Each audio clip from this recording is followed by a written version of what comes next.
is a signal to the world that we are open for business.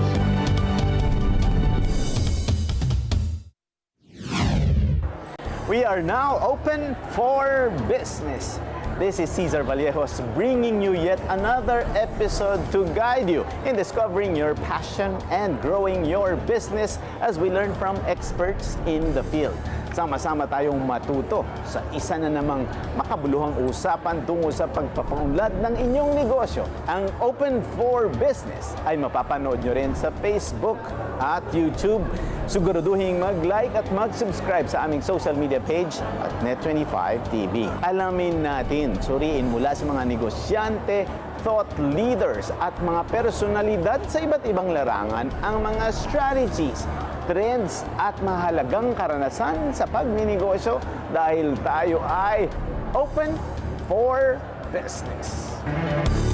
It's that time of the year when outstanding companies are recognized for their contribution to the advancement of the economy, sustainability, innovation.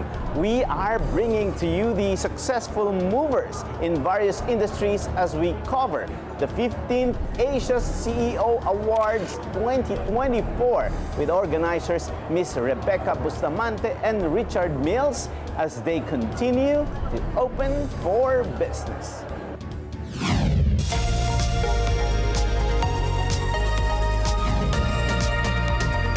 I'm 𝗗𝗏𝗏𝗶𝗏 bringing you business news and information here on Open for Business. Government rolls out Public Financial Management Reforms Roadmap. The government launched the Philippine Public Financial Management Reforms Roadmap 2024 to 2028 to provide seamless and efficient government transactions.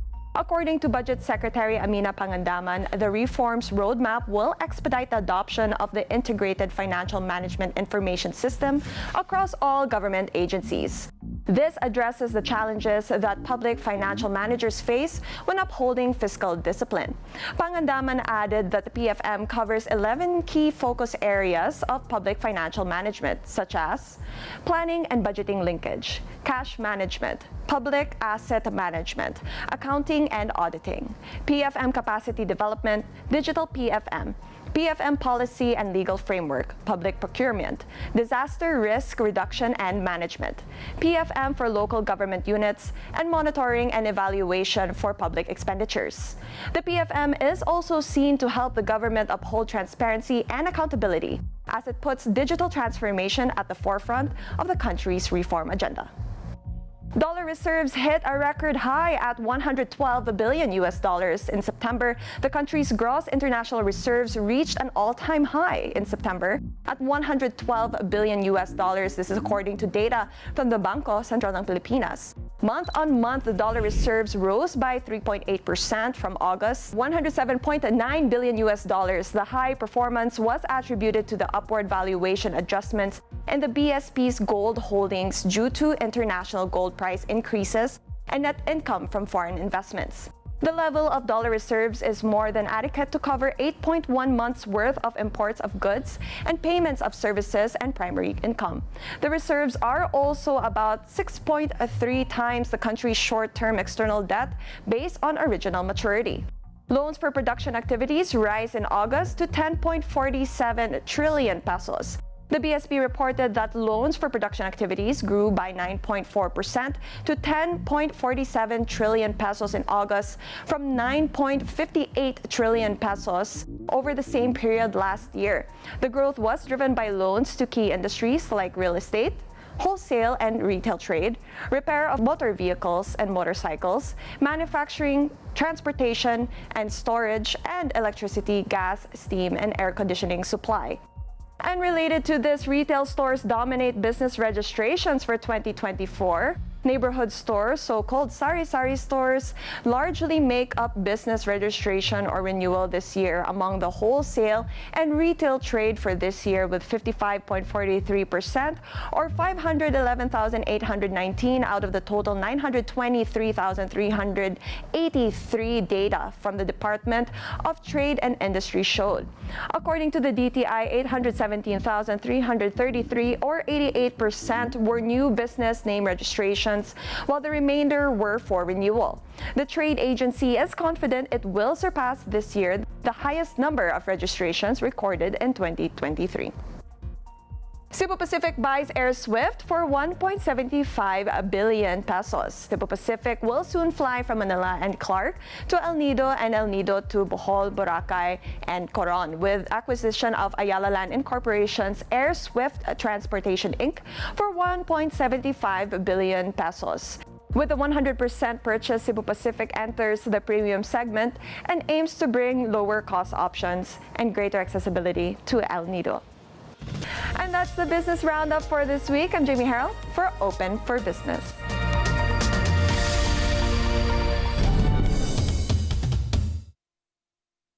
This portion is brought to you by Northview Solutions. Let us build it for you. Umaga mo'y aming bubusugin ng tawanan at kwentuhan. Usapang pag-ibig iyong matututunan. Try to enjoy your own company. Sarili muna. So buuin mo sarili mo. Nariyan din ang kwentong pagmamahal sa kaibigan. Kung hindi po siya dumating dito sa buhay ko, hindi po ako makapaglaro sa buhay. At pagmamahal sa pamilya. Ma, pa, gusto ko po, masaya ko po kayo palagi. Para araw mo'y tiyak na lumigaya. Dito lang sa paborito niyong girl kada sa umaga. Kada umaga. Let's get together. Sunday 25. Sunday 25. This portion is brought to you by Pure Gold. Sa Pure Gold, always mura, always kompleto, always may promo, always panalo.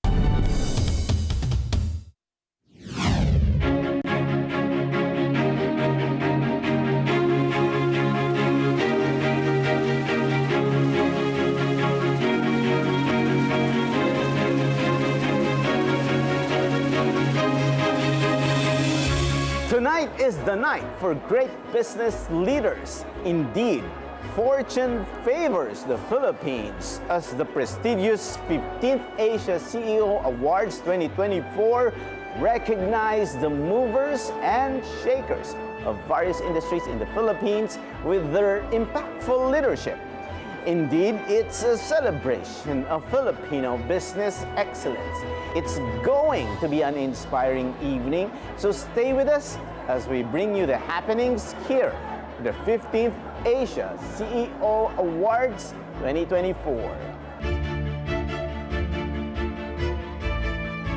You won the 𝗦𝗁𝗁𝗁𝗃's Governance Organization of the Year. And when we talk about this governance, we also talk about ESG, which is normally what people are now measuring, not only profitability. So in terms of this ESG policies po, what do you think are the factors that made you win this award po? PUP is known in terms of service because PUP is a state university. So malaki yung aming papel with regard doon sa pag-educate doon sa mga estudyante. And aside from that, we are looking for the continuous improvement of our system because our clientele is the students, and we have the largest number of students in the Philippines. That's how many as of now? Right now, we have almost 92,000. Wow. And we are the largest in terms of population compared with other higher education institutions. Kami po ang may pinakamalaki. Doctor, napakarami na pong mga pagbabago din pagdating sa edukasyon, lalo na noong pagpasok ng pandemic at saka ng internet na rin. You know, we observe the transformation and the revolution of education, and I'm sure with this, parang with the largest population that you have now, there's also some pressure in it. How do you manage to somehow update everything in terms of educational transformation? Actually, during the height of the pandemic, it's a very challenging problem of the university. We're going to shift from face to face to online. So medyo mabigat yun sa part ng mga faculty and also the students. And maraming mga kailangang baguhin with regard dun sa existing teaching and learning modalities namin. No? But now, since ang PUP naman is the leading university na nag-offer ng distance education, so madali naman namin na-manage yun because we have the learning management system, so we can easily adapt doon sa changing ng needs ng educational landscape. You won the award because you believe that you provide that excellent service to the students. Ano naman po yung mga challenges na na-experience niyo pagdating doon sa provision of services? Ang sinali namin kasi dito is yung aming napaka-unique na program, which is the Education on Wheels. We converted the bus into a classroom. And then our recipients are those students na hindi talaga nakakapag-aral. So our motto is bringing education at the doorsteps of those who cannot go to the school. So dinala namin yung bus doon mismo sa Smoky Mountain, Payatas at saka doon sa Tatalon para yung mga estudyanteng walang pamasahe going to school, kami na lang ang pumupunta. Doctor, do you plan to expand that? Yeah, we are planning to expand that, the program of Education on Wheels. In fact, one of the sponsors of this event, PwC, will donate a bus to PUP para doon sa pag-expand ng programa namin.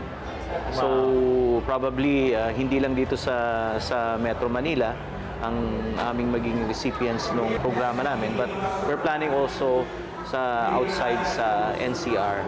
Primary target namin talaga hindi mga nakakapag-aral because despite the fact that free ang college ngayon sa mga state universities, pero the problem is yung day-to-day na gastos nila. So with that kind of project, we're hoping that we can transform the lives of this, gusto makatapos ng college at makapagtrabaho at makatulong sa pamilya at sa kabuuan sa ating ekonomiya. Pero Doctor, intriguing din yun ng konti. Ano yun, may diploma din ba yun? Yeah, there is. Actually, we are offering a 4-year degree course. So the bus stays there for a certain period of time? Yes. Kasama na yung faculty na magtuturo. So that's practically the bus university. Yes, something like that. With this award, what does it mean to FINMA Corporation? Well, I think we're on the right track and we're trying to do much more. While we, as I said, we're pretty pleased with what we've been able to do so far, there is so much more that needs to be done. There's still so much poverty in our country. And we truly believe that education is one of the main paths out of poverty. Yes. And that's why we've worked so hard. That's why these past 20 years we've built up this school system of ours so that now we have 164,000 students. But as I said in my speech, our goal is to have 1 million students in the next 10 to 12 years. And we're not just in the Philippines now, we're also in Indonesia. So I take this award as an encouragement to do more of what we're doing. Thank you. Astounding. I love how you have a foresight of where you want to bring your company. Now, I've also heard in your speech you're very passionate about education. What sparked that fire for the education aside from the poverty in the Philippines? You know, we've always been as a group committed to nation building. And if you want to build a nation, you really have to do something about our chief resource. And what is that? Our people. So we said to ourselves, if we really are serious about building this nation, we need to arm our people with the qualities and the competencies that they need to be able to perform productively and compete against the rest of the world. And there is no substitute for education to accomplish that. That's what it's all about. I agree with really honing the people of the Philippines, right? Aside from education, what trait in a person should have in order to accelerate in life? Well, education is the starting point because education is not just the formal studies. It's really this idea of critical thinking, the ability to express yourself, and the ability to cope with uncertainties, I guess. So it's really the broad idea of being an educated person in a broad sense, yes. I love how you elaborated on that. Education is more than just the books. It's really how you look at life. Absolutely correct. And beyond education, I now want to focus also on housing because so many of our people also do not have adequate housing. So what we've done in education, I'm hoping for us to be able to do in housing as well. So that's my next area that I want to really focus on. I'm only 80 years old after all. No! I've got a long way to go. You're joking. Wow. As a citizen of the Philippines, you make me more proud, and thank you so much for caring about humanity in the Philippines. Thank you. Congratulations once again. Thank you. My pleasure. Probably one of the most exciting and the most prestigious award is this award. I was surprised. It's Entrepreneur of the Year. We, open for business. Our show really highlights entrepreneurs. We want to really focus on startups and in helping them. And this time, we have about 1,000 people there, and you are the chosen one, or let's say the awarded one. So what inspired you to expand your business having started small? My inspiration basically is just, it always started from small things. Things that I want for myself and for my family and for my wife. It grew from there, from a team of 5 people to now over 850 people. It has grown organically. Yeah, my biggest motivation is actually just being able to help a lot of Filipino people. As a startup, it's also hard. I'm sure you had a lot of headaches. Definitely, for you sure. had a lot of sleepless nights. So can you tell me what so far was your biggest challenge that you faced in growing the company? With What's Your Plan, we are the founders of the home-based franchise platform. So basically, the whole business started online. So that was very difficult because we have to earn the trust of a lot of people, especially online. That's the biggest challenge. And of course, trying to be competitive when it comes to food and the pricing and all of that. So apart from that, we also need to make sure that our franchise partners can also enjoy the business as well. Now that you won this award, I'm sure a lot of things will be coming your way. What are your plans? Are you planning for expansion? Are you planning for bigger areas maybe, or opening new branches? When you say expansion, hindi naman po nawawala yan. It's a process of our daily business. But with this, I think it will motivate us more. It will motivate me more to speed up the process of our expansion. Do a lot of collaborations with a lot of business owners here. If there is one thing or two things, that you can say why you won, what are those? Because the room is so full of people, and to be the Entrepreneur of the Year is really something. Ano ba yung meron ka na wala sila? Siguro yung teamwork namin ng wife ko. I'm the COO, my wife is the CEO. She's a pastry chef who does all the recipe, and ako naman yung operation. So I think it's more of being, in line with what we do. Yung mind namin is almost the same when it comes to business. So I think that made it easier.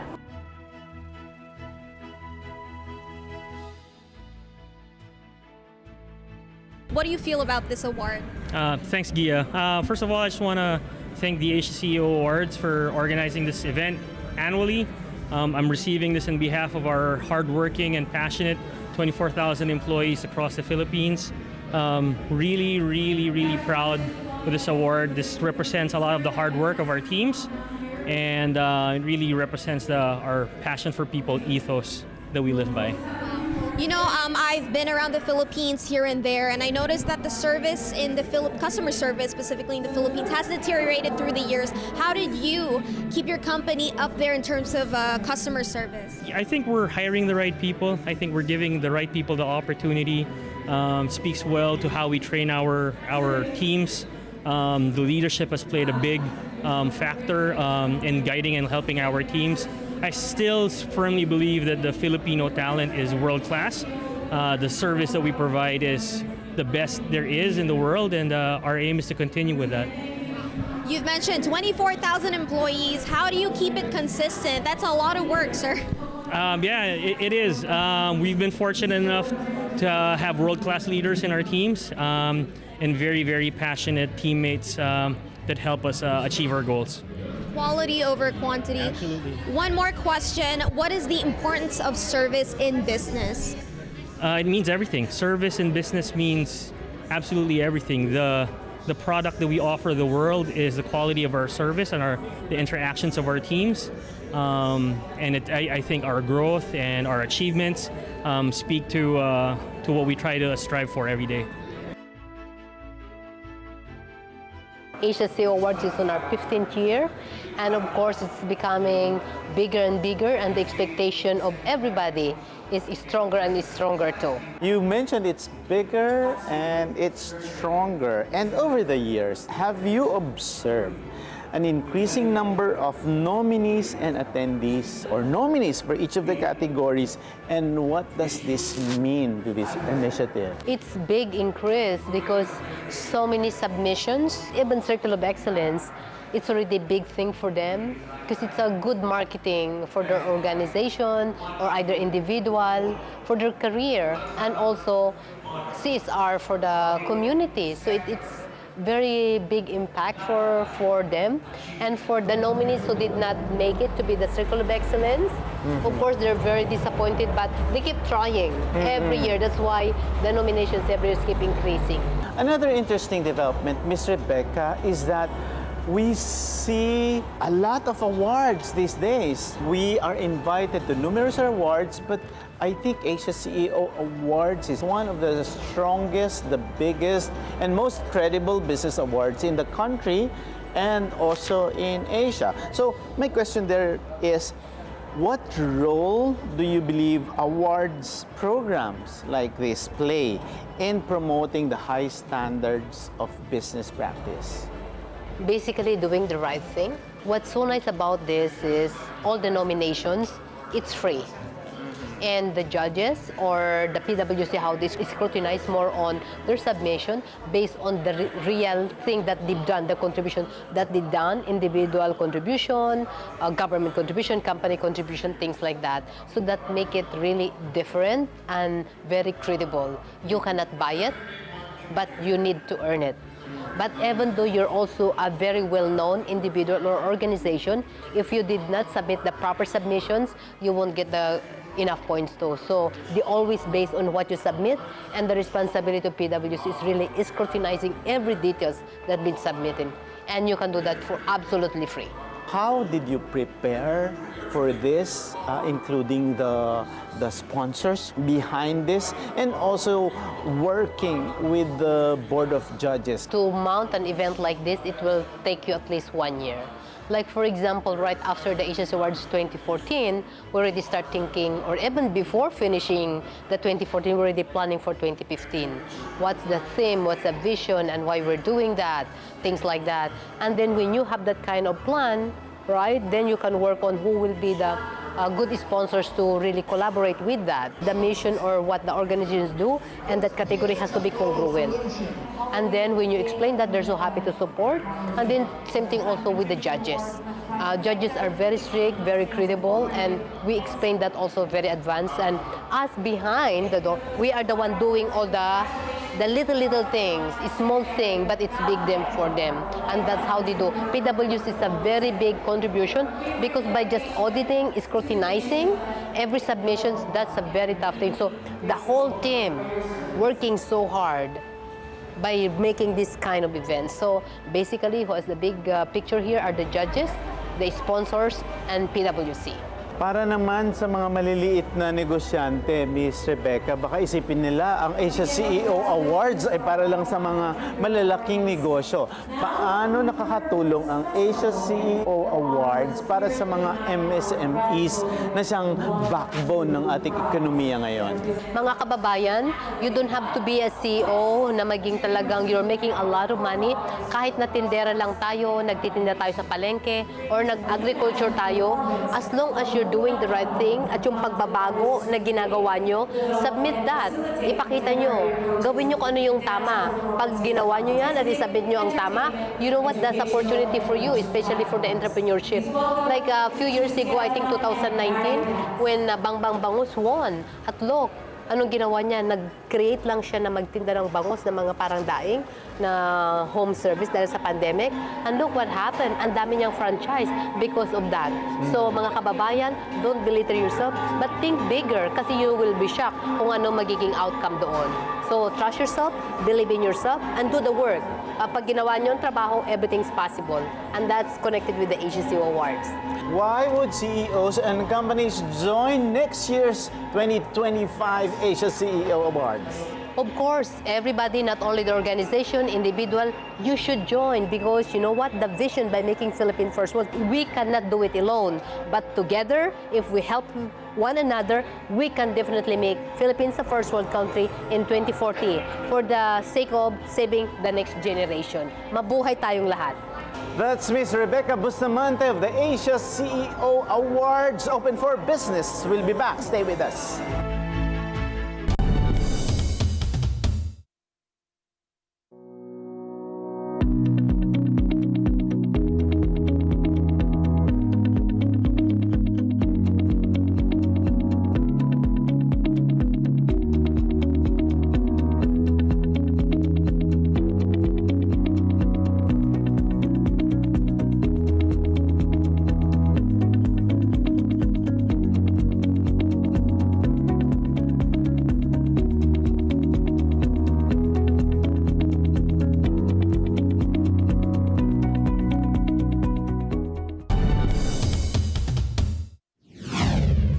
Open for Business is back, and with me is one of the awardees of the Asia CEO Awards, Mr. Mac Fojas. Mac, we know that the Asia CEO Awards is celebrating its 15th year. It has been that long. So how do you feel that you are one of the awardees?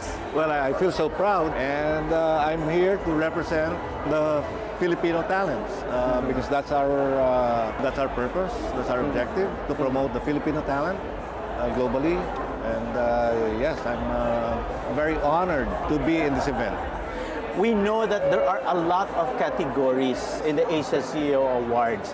What specific category have you been nominated for? We are in technology, so appropriately the Tech Blazer of the Year Award. We noticed that technology, especially with the big four and all that.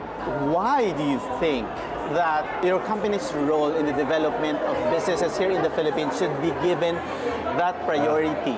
It is very important now that we look at technology, especially with the advent of AI. We are right there in the middle of it. We are heavy now on AI. This is a very, very new technology. Everybody's into AI. So the worst thing you can do with AI is not doing anything about it. Just sitting on the fence and not doing about it, that's the worst thing you can do with AI. So we are there. We are in AI, and we're probably one of the leading firms here in the Philippines that's concentrated on AI. But of course, that's not the only one that we're doing. We're into legacy systems, we are into current systems, and the future is really AI. Pero Mac, marami din ang kinakabahan pagdating sa artificial intelligence. Absolutely. Kasi parang sinasabi nila, when you have artificial intelligence, it replaces human talent. So, what is it that you can tell or assure the viewers of Open for Business why AI should still relevant, but it doesn't necessarily replace the human talent? Unfortunately, it will. How do I say this? Sige. Because I'm in the BPO industry, right? Okay. We are part of the BPO industry, on the IT side of the BPO industry. And back then, like just a year ago, I thought BPO will have a slow death. Yeah. But now, I think it's going to be fast, furious, and sudden. And it's going to happen in the next 2 years. And 5 years from now, probably we'll just get 10% of the BPO business. Everything will be AI, machines, unfortunately. So we have to be prepared. The Philippines has to be prepared. We have to be prepared. Talagang dapat. Okay, that's very insightful. Now, we know that with artificial intelligence, as you mentioned, if you will not go into that, you will be left behind, Yes. diba? Pero the ones who are not necessarily using AI now can actually reskill or somehow Now. transform, Okay. their companies into taking AI. There are three major components of AI. Okay. What you need in the business. Second is the data. And third is the technology. Those are the three basic components of AI. What you want to do in business, of course, the business owner, they will know that. The data will belong to the business owner. Technology, we can handle that. To us, that's the easy part actually. The technology is the easy part. But the challenges is not really in technology. The challenges is really on data security. It's, are you willing to share your data and the legality of it? And what if the AI does not bring you the right result? There's such thing called as hallucination. So these are the problems of AI. It's not a perfect science yet now, but we have to be there. Everybody should be there. All right, I am young, I'm a Gen Z, so I'm so proud to stand right next to the Young Leader of the Year, Mr. 𝗏𝗏𝗀𝗶𝗏𝗏. Congratulations! Thank you very much po. Wow, you are, relatively young. How did you achieve such an amazing award? Sabi ko nga po kanina, determination lang po sa buhay. Basta lahat ng gagawin kapag may determinasyon, magtatagumpay po talaga. Tell me one thing na natutunan mo sa naging guardians mo, kaya ka nandito ngayon. Maging matatag sa buhay. Kahit na anong challenges ang dumating sa buhay, dapat maging matatag tayo. Kasi kapag nalagpasan natin yung mga challenges na yan, lahat yan ay magbubunga ng tagumpay. Yes po.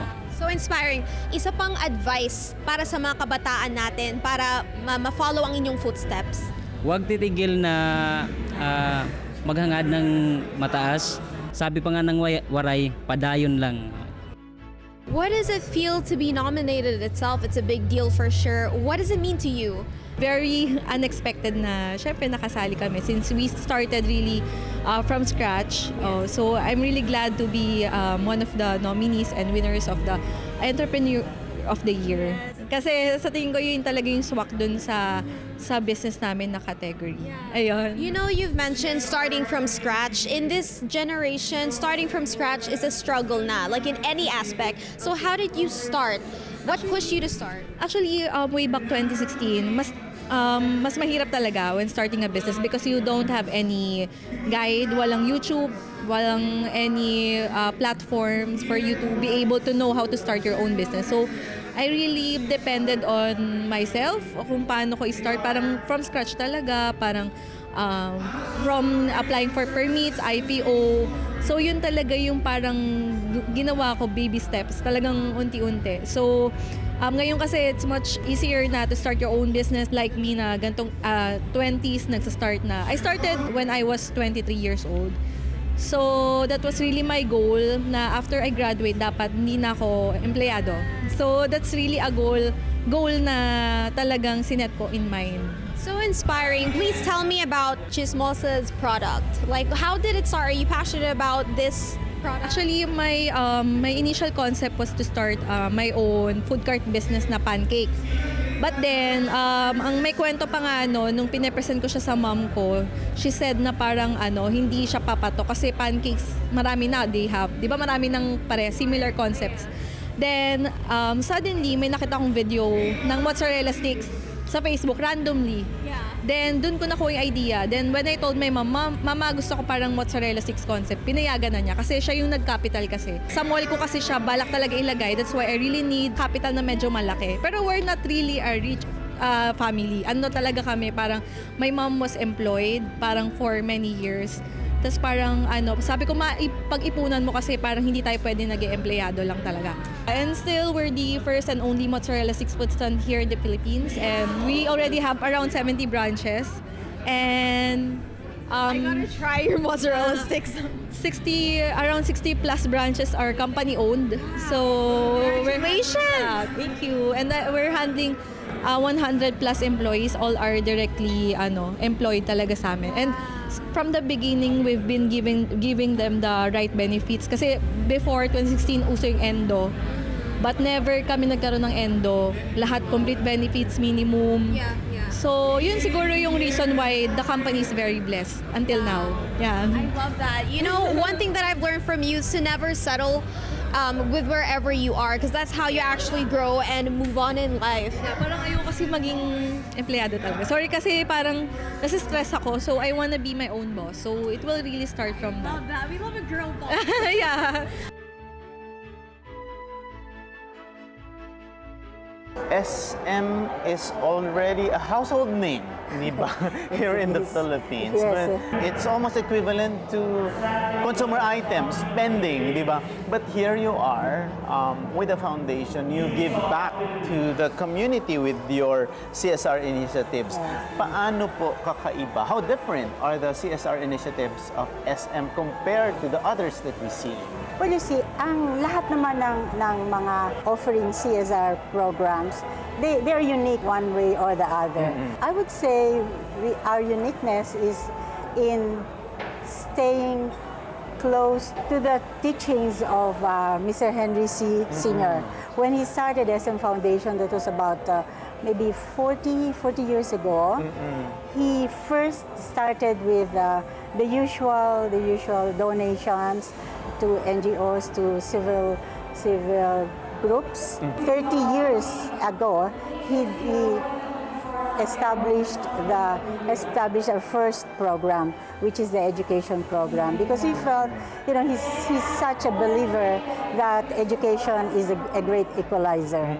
So, with the conditions in our country, he thought that investing in education is one sure way by which we can help alleviate poverty.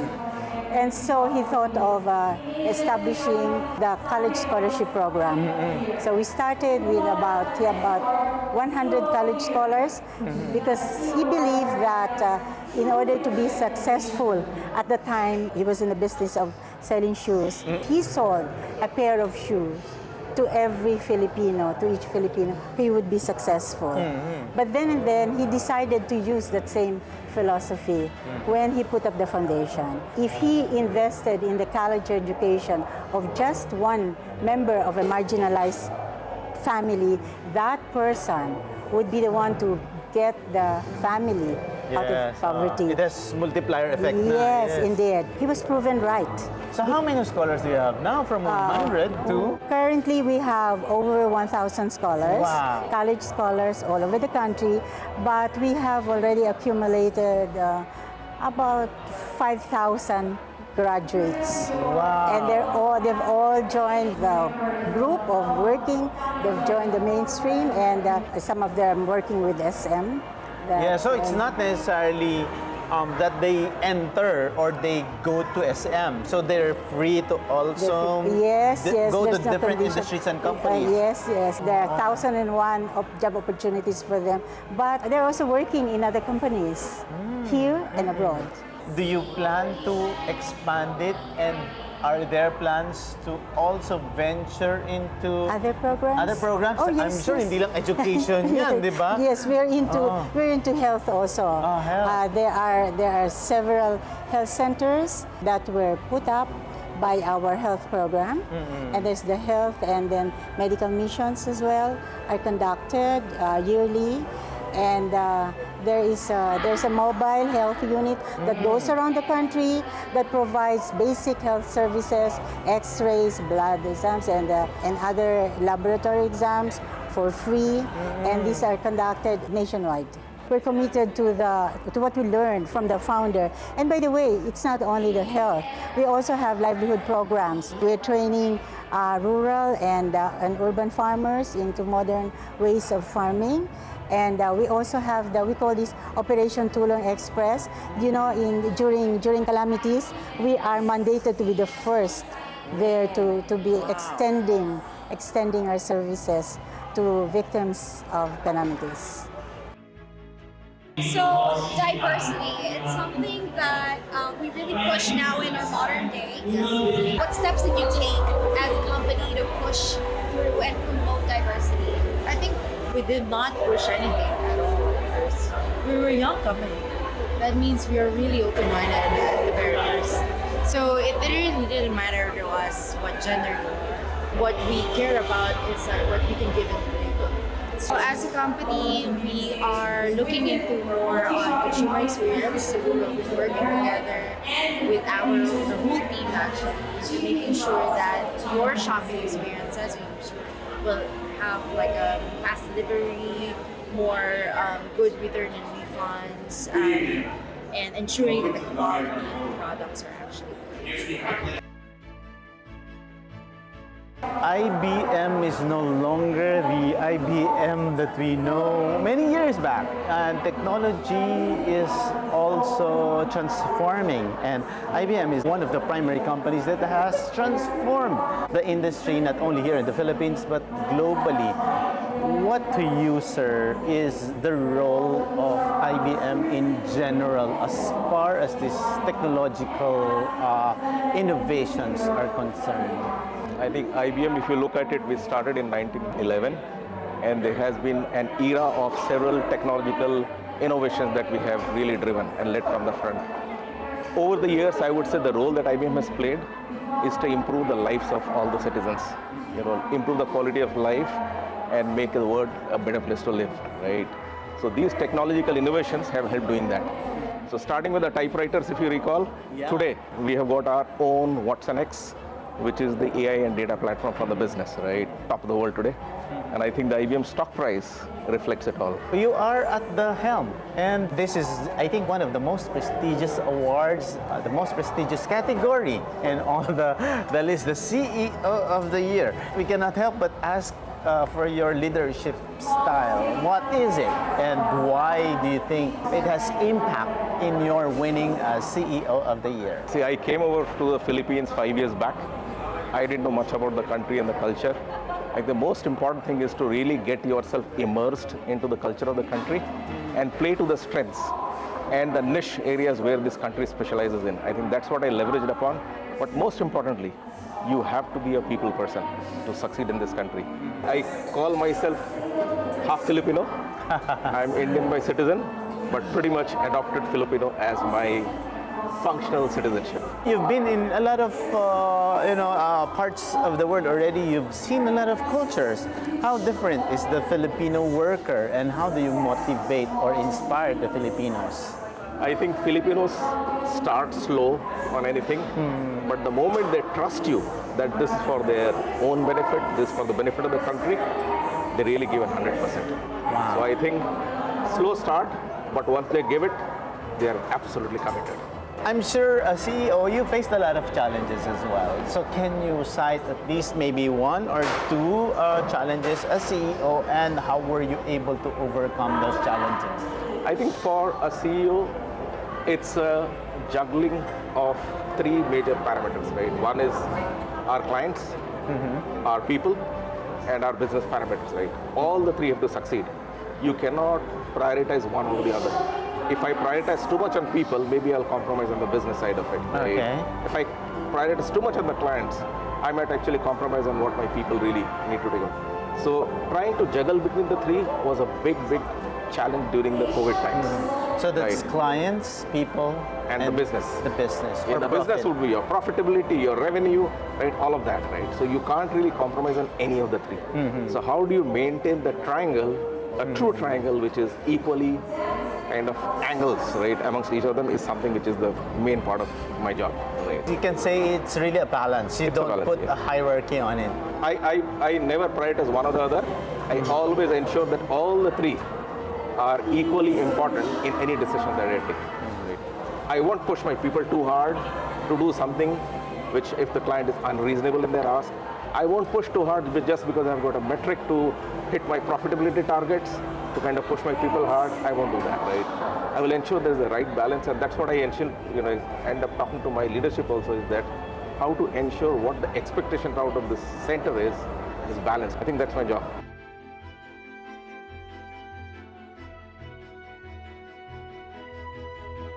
Secretary, you are one of the primary architects now of the Philippine economy, and we see great numbers in terms of the Philippine economy and the impact of this economic team. The policies that you make are giving so much great positivity with the Filipino people.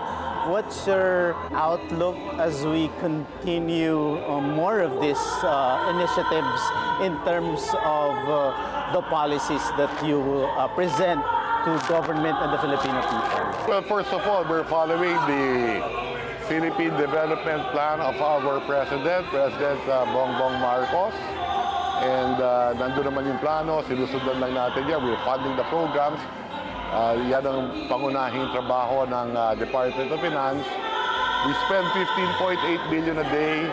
I have to generate 11.8 billion a day in revenues, and we borrow roughly 4 billion a day. And like I said, to be able to finance the budget, we have a medium-term fiscal framework plan na dapat sinusundan. We cannot max out, so to speak, the Philippine National Credit Card. And we have to make investments in productive areas like infrastructure, human resource development, particularly education and healthcare. So yun ang ginagawa natin. And the fruit of this effort in the last 2 years, we've been growing by roughly 6.1%. One of the highest, if not one of the highest in the world, one of the highest in the region, I think number 2, and one of the highest in the world. But we continue to do this, and in the last 2 years, because of this growth rate, we've been able to reduce poverty incidence by 2 million. We now have roughly about 50 million people employed. Inflation is going down, and we follow this plan. By 2028, we would be able to reduce poverty incidence by another 8 million. So yan ang ginagawa natin. And I'm glad to work with the excellent people in the Department of Finance. Sila naman talaga yung mga workhorse ng ating gobyerno. At natutuwa ako that I'm working with very bright people also in the economic cluster and in the Department of Finance. Sir, we also see a lot of data comparing the growth of the Philippine economy to the Asian countries. And they say that, of course, we are one of the fastest growing and we have better marks. Do you think, sir, this will continue? And how are the geopolitical happenings in the region also affecting this growth? Yeah, I'm very much optimistic that we will continue our growth sustainably. You are correct that we have challenges. You have geopolitical tensions. You have a war in the Middle East na parang lumalaki yan. So these are external headwinds at dahil dyan, posibleng tumaas ang presyo ng langis. No? So pinaghahandaan naman natin lahat po. Lucky for us, masisipag yung mga kababayan. We have a demographic sweet spot. Our people are young, masisipag ang mga Pilipino. Marami tayong entrepreneurs. This room today is full of entrepreneurs, right? Okay. So sila naman ang tunay na dahilan why the economy is growing. We're pretty much optimistic at alam natin may mga hamon na parating. Nakahanda naman ng Pilipinas. May mga comments din po na minsan kahit na maganda yung GDP natin, pero katulad ng sinasabi ng iba, hindi pa rin maramdaman ng karaniwang tao yung figure. Paano ba naipaparamdam din sa mga karaniwang Pilipino yung GDP growth? Yes, yes. Alam mo, when I look at the surveys, may maraming klaseng survey, no? Palagay ko sa pagdating ng rise inflation, hindi maganda. At medyo tumaas ang presyo ng bigas. Pero ngayon, pababa na yan. Okay? Sa mga survey na nakita ko, sa lahat ng programa ng gobyerno, liban sa inflation, pasado. Okay? At doon sa mga survey na nakikita ko rin, kung ang tao ba'y optimistic sa buhay niya. I think a great majority of our people are optimistic that life will get better. Yun ang pinakamahalaga. Nakakausap ko yung maraming tao, mas maraming nagsasabi, malaki ang pag-asa nila na mas gaganda pa ang buhay nila. So if you take a look at that, palagay ko, nararamdaman din ng mga kababayan natin. Hindi pa lahat, like I said, the statistics shows that poverty, we've been able to reduce poverty by roughly 2 million, uplift people's lives by about 2 million. Ang inflation rate natin ngayon, noong September, bumaba ng 1.9%. Pero for the full year, mga 3.4% pa rin yan. Mas gusto ko pa bumaba yan. No? Dahil pag bumaba yan, bababa ang interest rate. Pag binawasan natin yung interest, mas lalo-lalago ang ekonomiya. mas maraming trabaho maibibigay, mas tataas yung income ng tao. I cannot help but ask this question, ano po ang magiging impact ng nalalapit na eleksyon sa ating bayan? Dahil alam naman natin, pag may eleksyon, talaga tumataas po ang economic activity. What's the impact? Makakatulong yan sa paglago ng ekonomiya. I think consumption will go up because of the elections. No? So yun ang isang impact sa ekonomiya natin. No? Iikot yung pera, magkakaroon ng panggastos ng tao. So positive yan para sa ating ekonomiya. Dagdag pa dyan, palagay ko, napakahalaga ng eleksyon. Dahil tayo ay nabubuhay sa demokrasya, mahalaga ang eleksyon sa atin. Ano? People will be able to vote kung sa tingin nila ay maganda ang patakbo ng ating administrasyon. Marami na po kayong mga awards. Paano po kakaiba ang award na ito sa inyo? Ngayon lang ako nakatanggap ng Lifetime Achievement Award. Palagay ko, bata pa ako para magkaroon ng life. Parang gusto na nila akong ipag-retire. Pero talo-talo ako sa asawa ko. Mas maraming award pa rin ang asawa ko. Okay po. Maraming Okay, salamat. thank you. Mabuhay kayo, ha? This is basically a milestone because we are celebrating the 15th year of the Asia CEO Awards. In a nutshell, can you describe your journey? Well, the interesting thing is it's really the story of Philippines, because that's what we're highlighting, of course. It was a smaller enterprise years ago, and we had a hard time finding really good quality companies to highlight. Now there's so many, diverse in every industry you can think of, project management and IT services and people doing food cooking, but really, really successful, exporting and growing, and it's really, really exciting, Cesar, to see the change that has happened in this economy. It's tremendous. I was there, Net25 was there when you had this media launch, and what was really striking there was the theme, Fortune Favors the Philippines. Can you talk more about how you came up with that theme for this year's celebrations? Because we want Filipinos to be bold as possible. Fortune favors the bold is what most people do, but fortune really does favor the Philippines. Very few economies grow as fast as Philippines and as sustainable as Philippines. All over the world, countries in the past that did well, China has been a fantastic company and growing over the years, but they're slowing. And many other countries are slowing. Europe and Japan, and they're all looking for a place to go that's next. And that place is Philippines most of all. So there's big opportunities coming the next 15, 20, even 25 years. So we got to get Filipinos geared up, building their skills, and thinking boldly about their future. Not just doing successful within a small little area, and not just national, but thinking globally. So longer version the way but that's what it is. Yes, and the economic figures are doing well. So I think, can you somehow give some attribution to these, to all the efforts of the Asia CEO Awards also? And what specific achievements do you think have you imparted to the smaller businesses? Because we saw that there's a mixture of both large enterprise and MSMEs. Some of the awardees are not really big ones initially, but we see how you also took care or you promoted these small businesses, and now they have graduated from small to medium and even large ones. Sure, and we've worked with quite a number of smaller companies that become large, and we see that many of them do get exposure to other people, investors and other people through our events. So how many stories of this, but I don't know if you remember, have you ever heard of Bang Bang Bangus, for instance? I think so, yeah. A couple of years ago, they won one of the awards, Entrepreneur, SME, something like that.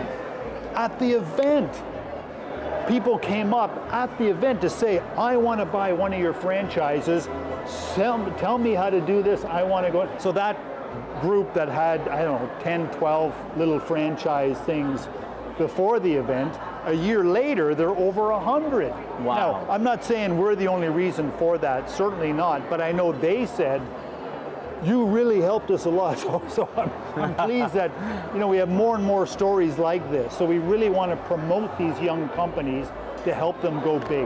Big and bold words from the man of the hour himself, Mr. Richard Mills of the Asia CEO Awards. Open for Business. We'll be back. Stay tuned.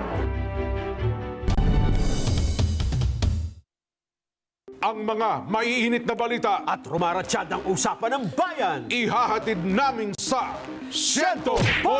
100% ang pagbabalita! 100% talakayan! Lunes hanggang Biyernes! Alas 5 hanggang alas 7 ng umaga! Live na live sa Radyo Aguila 1062 Mega Manila! At sa Net25! 100%! Sa Net25, let's get together. Sa Net25.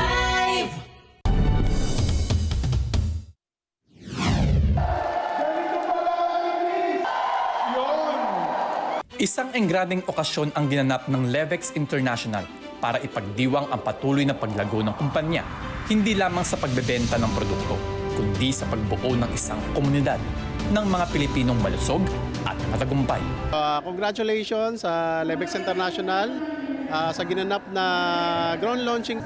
History po yung ginawa namin kasi na span of 1 year, umabot kami ng almost 10,000 distributor. Luzon, Visayas, Mindanao. Hindi lamang kalusugan ang ibinibigay ng 𝗏𝗶𝗃 International sa kanilang mga kliyente. Sa patuloy na pag-usbong ng kanilang negosyo, maraming mga Pilipino ang nakaranas ng pagbabago, hindi lang sa kanilang kalusugan, kundi pati na rin sa kanilang kabuhayan. Pag effective yung ating produkto, maraming nagpapatotoo, may mga testimonies. So maraming testimonies, ang tao pinipili talaga yung produktong nakakatulong, nakakagaling. Ito yung barley. Huwag basta-basta barley, dapat Supreme Pure Organic Barley. Maraming distributor ang nagsalaysay ng kanilang kwento ng tagumpay mula sa pagiging simpleng bahay, estudyante at empleyado. Marami ang naging ganap na negosyante. Dahan-dahang naaabot ang kanilang mga pangarap at ambisyon sa tulong ng 𝗏𝗶𝗃. Nagpapasalamat kami sa 𝗏𝗶𝗃 dahil ito ang opportunity na talagang kung susubukan mo, gaganda yung buhay mo. Na-enjoy namin yung buhay namin dito sa 𝗏𝗶𝗃. Kaya halika na kayo. Nag-i-enjoy ka na, kumikita ka pa. Okay, hindi ako huminto sa pag-endorse ng products namin, which is ito yung Supreme Alkaline Barley namin. So, go lang ako ng go hanggang sa na-achieve ko tong Gold Executive Tower. Ang selebrasyong ito ay para i-flex ng 𝗏𝗃𝗃 ang kanilang masisipag na distributors na galing pa sa iba't ibang panig ng bansa. Mula sa Silver at Gold Executives, kinilala din ng 𝗏𝗃𝗃 ang kanilang Global Ambassadors at Millionaires Club members. Masarap lang na may isang company or may isa kaming ginagawa buong family. And we're all earning until hanggang dun sa 21-year-old son ko. May sarili siyang pera through 𝗏𝗃𝗃. Ako yung the first global ambassador. First. Pero sino lang ba ako? Second year high school. Hindi pala sa pinag-aralan yung sa ganitongganisyo. Sipag lang. Tsaka basta maganda yung product. In 20 days, nahit namin yung 1 million income ng company. So talagang maganda yung nangyayari. Puno ng magagandang pangyayari ang gabi ng grand launching dahil hitik sa sorpresa ang buong seremonya ng 𝗏𝗶𝗃. Lalo na nang i-anunsyo ang nanalo sa pinaka-aabangang grand prize raffle na BMW. Napanalunan ng broadcaster at anchor ng programang Saganang Mamamayan na si Jen Soberdiaga ang grand prize. Sa bawat hakbang ng pag-unlad ng 𝗏𝗃𝗃 International, patuloy ang pangako nito na susuportahan ang bawat distributor at retailer. Sila ay hindi lamang isang kumpanya sa pagnenegosyo, kundi isang partner sa pag-abot ng tagumpay ng bawat Pilipino. That's it for this week. Catch us again next Sunday as we bring you more highlights from the Asia CEO Awards 2024. Catch us too on Facebook and YouTube. Like and subscribe on our social media page at Net25 TV. We will bring you more insights from industry experts, thought leaders, CEOs, and featured SMEs. Together, let us help encourage business development in the Philippines. Sharpen your business acumen, feel the pulse, and set the trend for as long as you're informed and open for business. Ito po si 𝗙𝗍𝗶𝗏𝗏𝗧. Marami pong salamat. Mga Kanet 25, this is 𝗙𝗍𝗶𝗏𝗏𝗧 of Open for Business. For more updates, just click the subscribe button and follow us on Net25 social media pages at Net25 TV and at Net25 Entertainment Facebook pages.